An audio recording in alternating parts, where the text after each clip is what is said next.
Hello, movie lovers, and welcome to my movie review of Venom.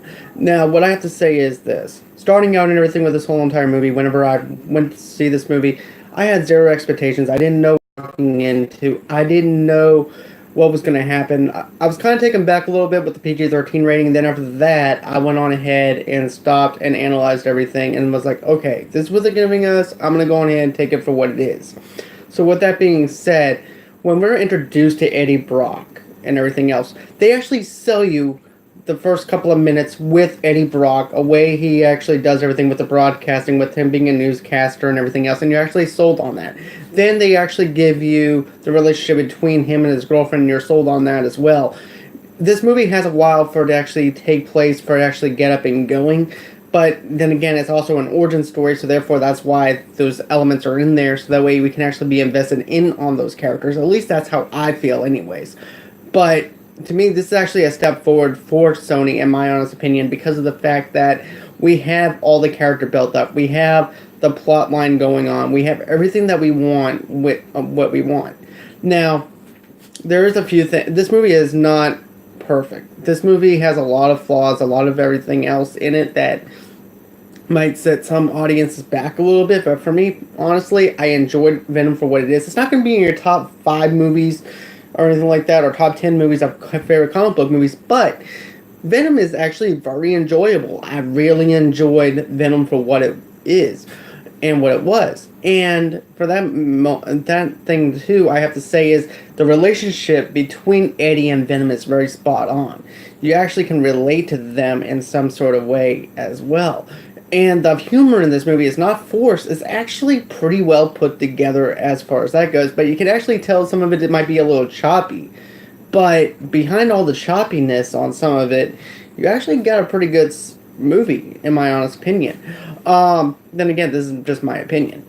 But another thing, too, that I have to say, Tom Hardy, you actually get to be sold on the fact that he is Eddie Brock. He has this demon within him that's a symbiote that's actually taking over his body, that actually can actually see his thoughts and everything else.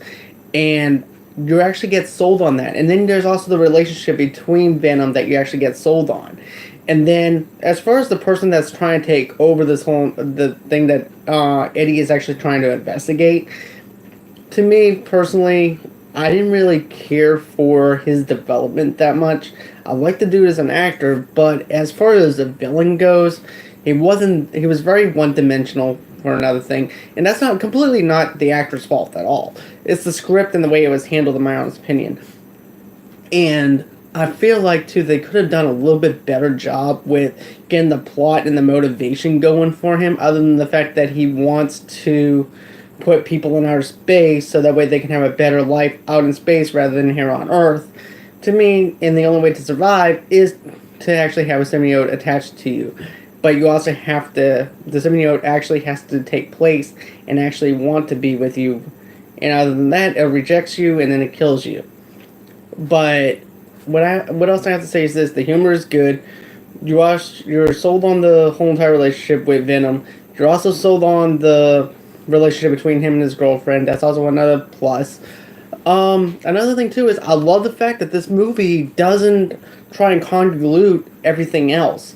It's like all the other Spider-Man movies, they always try and set up another sequel to another movie and everything else by introducing another villain way too soon.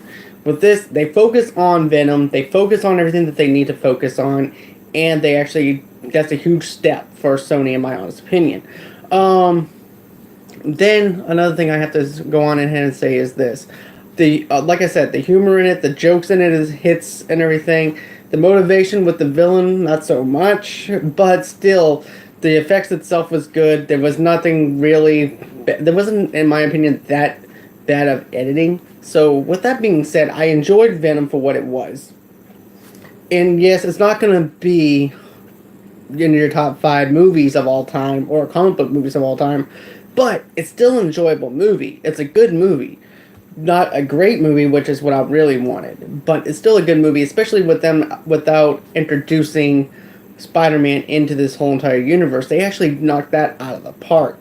But who's to say later on that they can't go on ahead and put Peter in there whenever you want to go on ahead and have him in there? But anyways, tell me what you guys think. Did you like Venom? What didn't you like about Venom? And I'm also going to give this a 4.8 out of 5 for the simple fact I love the movie. I liked it for what it was. I went in there with zero expectations and everything, and I wound up loving this movie. And like I said, this is not going to be in my top 5 movies, but hey, I enjoyed it. So tell me what you guys think. Did you like it? What didn't you like? Comment below. Don't forget to give me that thumbs up. And until next time, bye-bye.